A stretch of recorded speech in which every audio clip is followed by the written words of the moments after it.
Terima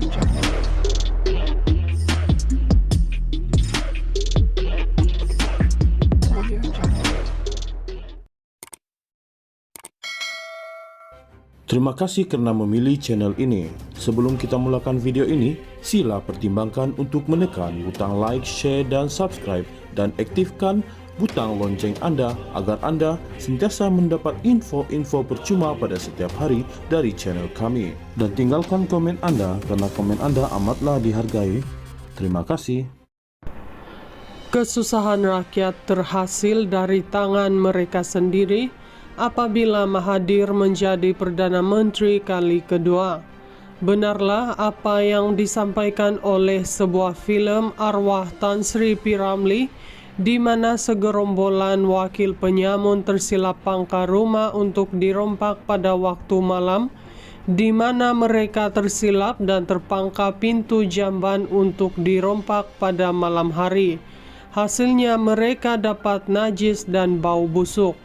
Begitu jugalah dengan PRU14 apabila rakyat dipedaya untuk tukar kerajaan.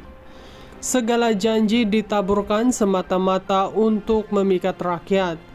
Dalam pada Wakil Pakatan Harapan berceramah merata tempat, mereka telah memukau rakyat dengan kisah sensasi 1MDB dan ditabur janji-janji manifesto yang tidak masuk akal.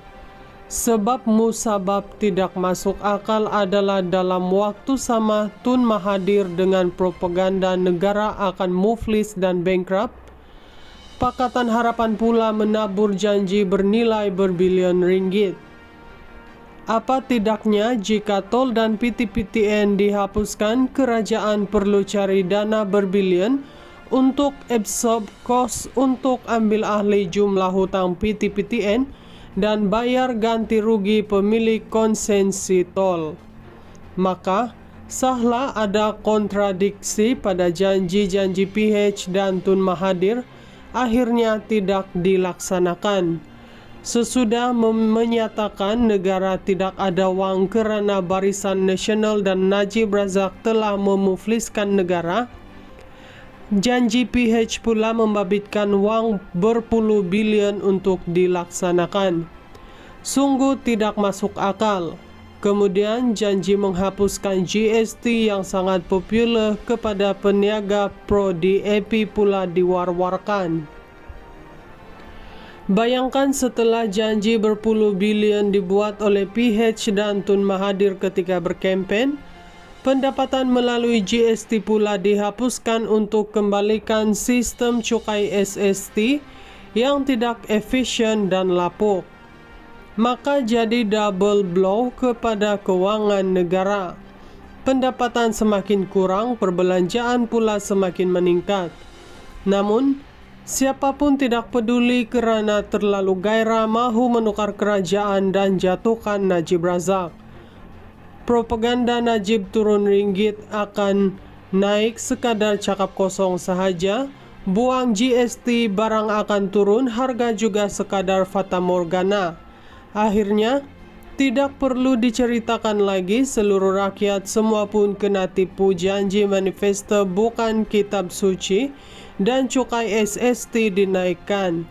Hari ini banyak aset rakyat sudah digadai oleh Tun Mahathir, termasuk sebuah pulau, dan hutang semakin bertambah. Mahu salahkan siapa?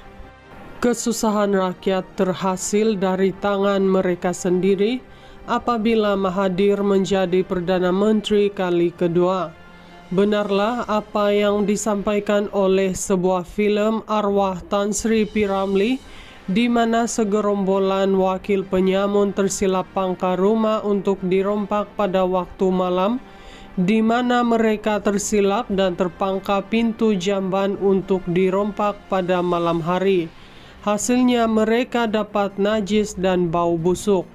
Begitu jugalah dengan PRU14 apabila rakyat dipedaya untuk tukar kerajaan.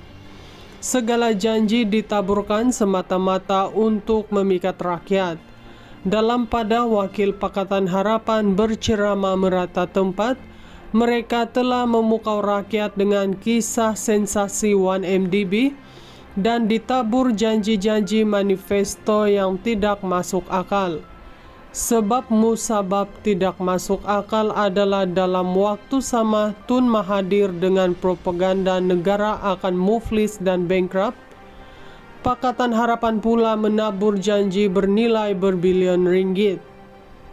Apa tidaknya jika tol dan PTPTN dihapuskan, kerajaan perlu cari dana berbilion untuk absorb kos untuk ambil alih jumlah hutang PTPTN dan bayar ganti rugi pemilik konsesi tol. Maka, sahlah ada kontradiksi pada janji-janji PH dan Tun Mahathir akhirnya tidak dilaksanakan.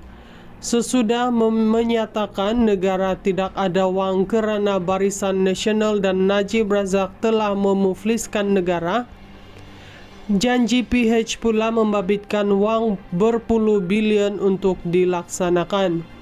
Sungguh tidak masuk akal. Kemudian janji menghapuskan GST yang sangat popular kepada peniaga pro DAP pula diwar-warkan.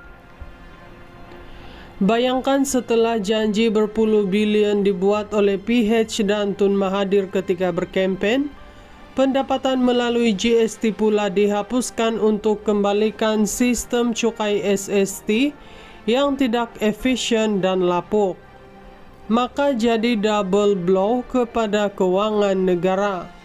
Pendapatan semakin kurang, perbelanjaan pula semakin meningkat. Namun, siapapun tidak peduli kerana terlalu gairah mahu menukar kerajaan dan jatuhkan Najib Razak. Propaganda Najib turun ringgit akan naik sekadar cakap kosong sahaja. Buang GST barang akan turun, harga juga sekadar fata morgana.